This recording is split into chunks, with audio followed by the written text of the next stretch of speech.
malam ni adalah saya nak explain sikit berkenaan meniru. Bukan meniru, exactly meniru lah. Dia sebenarnya lebih kepada macam selalu saya terima parents akan cakap macam ni. Ramai cakap okay, bila kita ajar anak tu dia tak nak sebut balik. Anak tak nak sebut balik. Macam kita suruh dia sebut, dia tak nak sebut balik. Especially kalau anak yang memang ada masalah delay. Alright. So okay. So isu dia anak tak nak sebut balik. Kita kan biasa kita mengajar anak bercakap tu, kita kalau seboleh-bolehnya kita nak dia tiru terus. Betul tak? Kita nak dia terus sebab barulah kita tahu sebenarnya anak tu dapat ke tak. Tapi kena ingat, walaupun anak tu tiru, belum tentu dia faham tau. Tapi meniru adalah skill yang penting untuk membolehkan kanak-kanak bercakap. Sebab dia adalah skill, salah satu skill sebelum kanak-kanak bercakap. Skill yang kanak-kanak ada sebelum dia orang boleh bercakap adalah kemahiran nak tiru.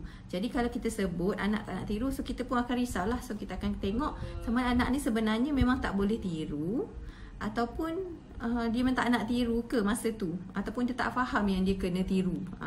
Kan? Contoh perkataan bermakna. Perkataan bermakna tu perkataan yang bila anak sebut, maksudnya dia maksudkan benda tu.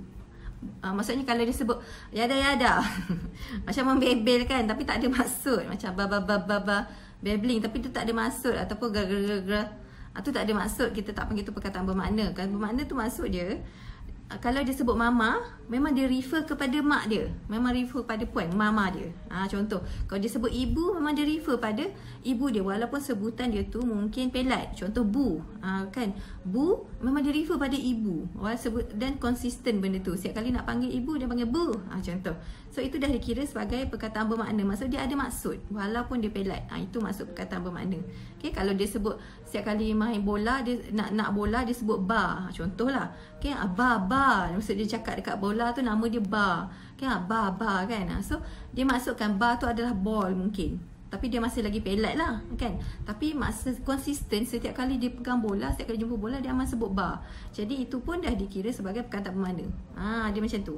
Okay, tak kisah perkataan tu apa, tapi dia menunjukkan perkataan tu bermaksud dan dia memang refer kepada objek yang betul ataupun aksi ke apa yang betul.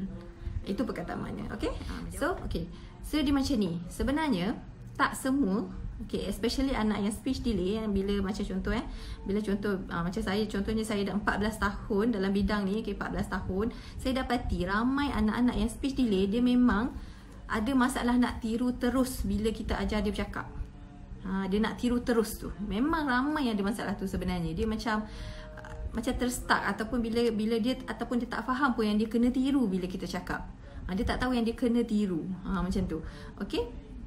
So apa yang saya buat, okay, apa yang saya mungkin, dan juga ada terapis-terapis lain buat, dan mungkin setiap terapis tu mungkin cara dia berbeza, tapi apa yang saya buat, yang daripada saya punya experience untuk kita handle anak-anak yang macam ni, yang bila kita suruh dia tiru, dia tak nak tiru balik. Okay, saya bagi tiga cara hari ni. Okay, saya bagi 3 cara hari ni. Okay, yang pertama macam ni. Saya ada satu cerita. Okay, cerita pula. Cerita ni kes betul lah. Okay, kes betul. Okay, kesnya student saya ni autism. Okay, autism. Student saya ramai autism sebenarnya. Ramai autism, ramai hyperaktif. So macam nak tak nak saya pun kena hyperaktif macam dia orang juga. Kita nak handle anak hyperaktif, kita pun kena lebih aktif daripada tu. Energi kita kena lebih tinggi daripada dia. Alright. So student saya ni autism dan apraxia. Okay, gabungan yang sangat-sangat susah sebenarnya, autism dan apraxia. Okay, dia punya isu adalah, satu dah lah autism, memang susah nak belajar bahasa, plus memang ada masalah nak tiru sebab dia ada apraxia. Tapi apa yang saya buat dengan dia adalah, pertama sekali saya okey lah, dah banyak kali cuba untuk suruh dia tiru masa dalam session, tapi dia tak nak tiru. Tapi dia bukan tak nak tiru, dia sama ada tak nak ataupun tak boleh. Kita tak tahu mana satu sebenarnya, sama ada dia tak nak ataupun dia tak boleh. Kita tak tahu mana satu. Tapi apa yang kita boleh buat adalah kita bagi sebanyak mana kefahaman pada masa kita ajar tu. Bagi je dulu. Saya nak tengok sama ada dia akan keluar secara spontan ataupun tidak. So saya bagi. Setiap kali mengajar dalam kelas tu, saya akan cakap je. Contoh masa tu saya nak ajar dia perkataan kan. So setiap kali main tu ajarlah, buat bunyi duck lah, bunyi apalah, macam-macam bunyi lah keluar. Okay, nak ajar bunyi, nak ajar perkataan, start daripada bunyi perkataan kepada ayat. Okay, agak lama lah masa tu saya buat, dalam 2 tahun saya jumpa dia. dalam masa 2 tahun tu, daripada 0 sampai dia boleh buat ayat 3 patah perkataan. So macam something yang quite amazing kan. Tapi ada effort daripada dia punya mak lah. Mak dia sangat bagus. Okay. So anak ni tadi memang dalam session tak pernah tiru. Memang tak pernah langsung tiru. Tapi bila saya balik, bila dalam sesi balik, mak dia continue buatkan, tiba-tiba anak dia memang keluarkan ayat yang memang saya ajar masa dalam sesi tu. Contoh saya ajar 2 patah perkataan kan. Masa tu nak ajar dia macam makan apa, contoh minum apa, macam tu kan, go combine perkataan kan, macam tu, macam makan nasi, makan roti, macam tu kan. So dalam session ajalah pakai gambar, ada gambar makan, ada makan roti, apa tu, panggil mi, tak kira panggil okay, so bila dia macam tu, tak apalah, kita ajar je lah. Sebab di mana dalam session tu memang tak tiru langsung, tak ada sepatah pun keluar yang 2 patah perkataan, tapi dia just buat aktiviti. Okay, kita pun sebutlah beria, sebut okay ni makan apa, mak dia pun sebut, saya pun sebut. Tapi kita saya repeat banyak kali dalam session tu. Okay, saya repeat banyak kali dalam session tu. Dan lepas balik pun mak dia continue lagi buat. After few days, mak dia kata dia start sebut 2 patah perkataan tu spontan. Macam contoh bila dia nak something, dalam situasi dia nak makan contohnya, dia boleh sebut 2 patah perkataan tu. Lepas tu saya cakap kat mak dia, okay, kalau macam tu, it's okay kalau dia tak tiru dalam session. Maksudnya dia memang cara dia belajar macam tu. Cara dia belajar maksudnya dia dengar, dia faham, and then bila sampai situasi yang dia perlu guna, dia guna. So untuk dia, case dia, apa yang saya buat adalah memang setiap kali session memang kita akan ajar je. Maksudnya still suruh dia tiru, tapi kalau dia tak nak tiru, it's okay.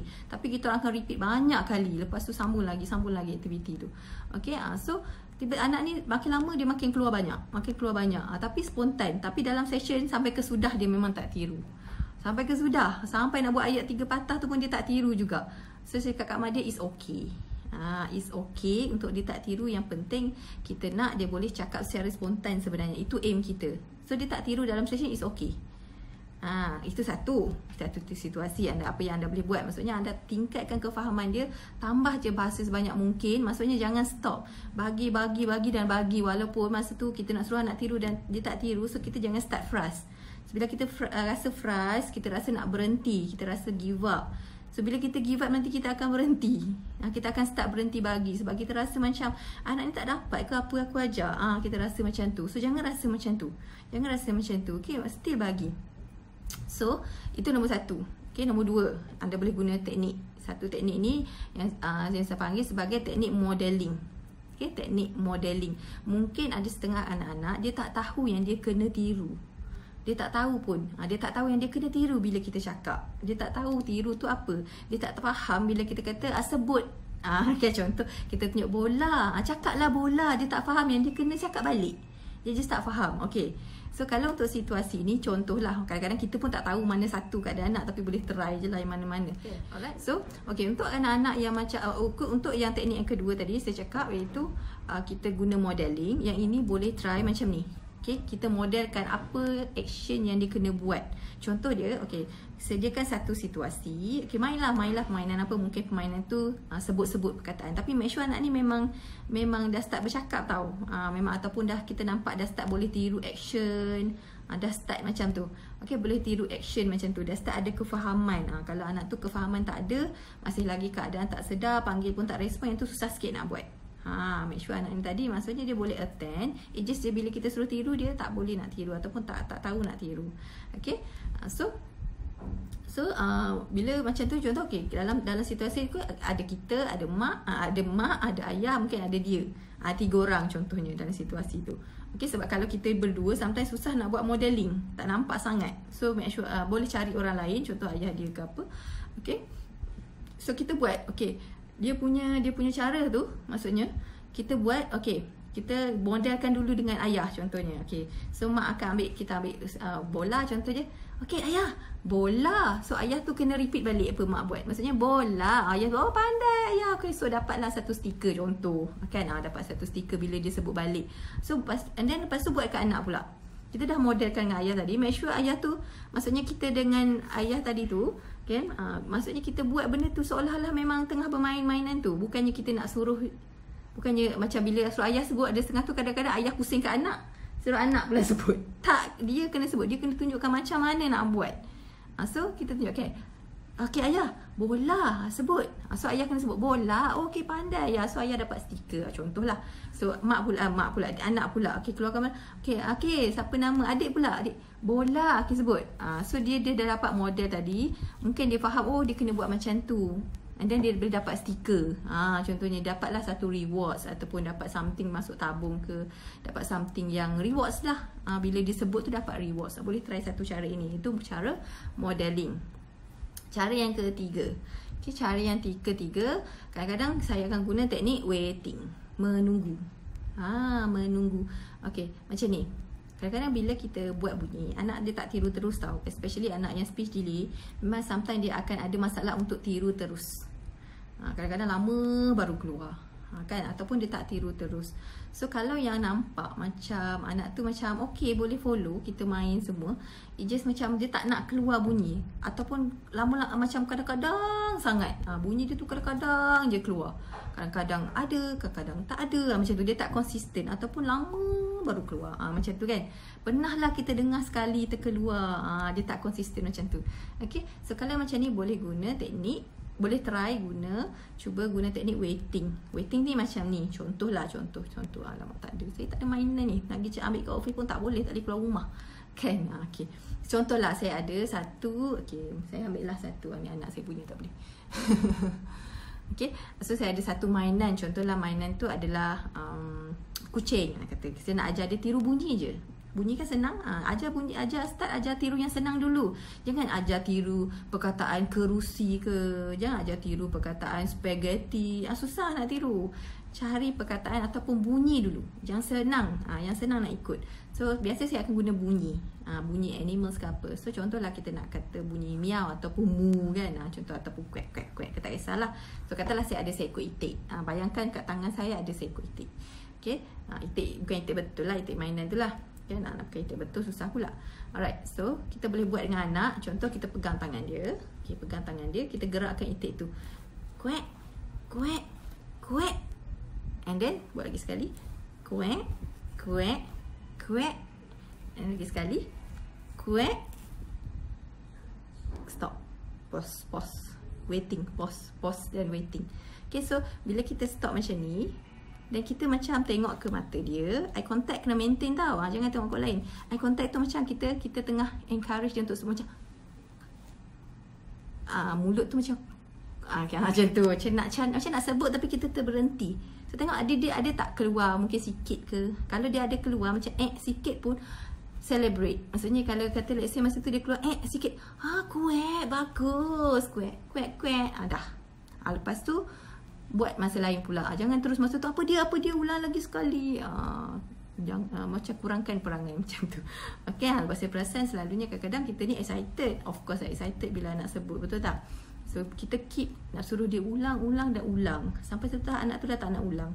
Sebab kita asyik suruh dia ulang benda yang sama berulang-ulang kali tanpa sebab. Kan? Macam contoh, dia dah tahu colour. Setiap kali tu kita tanya, what colour is this? What colour is this? What colour is this? What colour is this? Kalau saya pun saya tak nak jawab. Dah 100 kali dah tanya. Kan macam tu lah. So bila kita nak anak bercakap, kadang-kadang kita kena sediakan satu situasi tu yang memang kita sediakan dia punya opportunity atau peluang untuk dia bercakap. Bukannya kita saja nak macam nak testing ataupun kita saja-saja tanya banyak kali sebab of course kita nak dengar dia bercakap kan. Tapi kalau kita keep asking benda yang sama, kita suruh dia labeling benda yang sama, mungkin anak tu nanti lama-lama dia rasa macam kenapa dia nak kena repeat benda tu banyak-banyak kali. Kan. So sediakan satu permainan, satu game ataupun satu aktiviti yang memang opportunity tu dia kena sebut.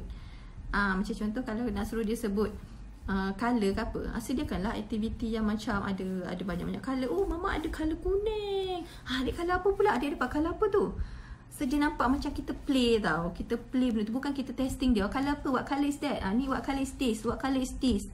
Kita tak buat tapi kita suruh dia buat semua. So make sure masa kita main tu kita sediakan macam contoh seolah-olah kita memang tengah main dengan dia dan tak ada paksaan untuk dia sebut. Tapi kita banyak sebut. Contohnya, oh mama dapat warna kuning.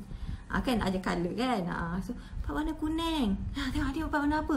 Wah, warna merah. Okay, jom kita pasang. Pasang warna kuning. Adik pasang warna kan. So dia nampak macam natural. Kan dia tak nampak macam kita keep tanya, okay, what color is this? Ni yang ni kalau apa? Yang tu kalau apa? Macam kalau saya pun saya tak nak jawab. Halian lah contohlah. Okay, so anda boleh gunakan 3 cara ini. Okay.